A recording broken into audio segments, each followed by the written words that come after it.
എൻ്റെ പേര് രാജി. ഞാൻ കൊല്ലത്തു നിന്ന് വരുന്നു. ഞാനിപ്പം എനിക്ക് സൗദിയിൽ അൽഖോമ ഹോസ്പിറ്റലിലേക്ക് എനിക്ക് ജോബ് റെഡി ആയിട്ടുണ്ട്. അത് സ്ട്രൈവ് ഓവർസീസിൽ നിന്നാണ് ഞാനത്. അവിടെ തസ്നി എന്ന് പറയുന്ന ഒരു അവിടുത്തെ സ്റ്റാഫാണ് എനിക്കതിനെല്ലാം ഇത് തന്നത്.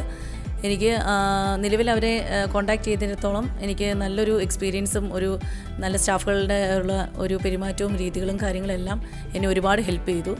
ഞാൻ അന്വേഷിച്ച് നടത്തി ഇതുപോലെ കോപ്പറേറ്റീവായിട്ടുള്ള ഒരു ഏജൻസിയിൽ എനിക്ക് കിട്ടുന്നത് ഇതാദ്യമായിട്ടാണ്. ഞാൻ പല കാര്യങ്ങളിലും ഞാൻ ഓരോരുത്തരെയും കോൺടാക്റ്റ് ചെയ്തിട്ടുണ്ട്. എന്നാലും എനിക്ക് ഇത്രയും ഹെൽപ്പും ഒരുപാട് കാര്യങ്ങൾ എന്നെ മനസ്സിലാക്കി തരാനും എല്ലാം എനിക്ക് ഹെൽപ്പ് ചെയ്തിട്ടുള്ളൊരു ഏജൻസിയാണിത്. Anyway, thank you for all.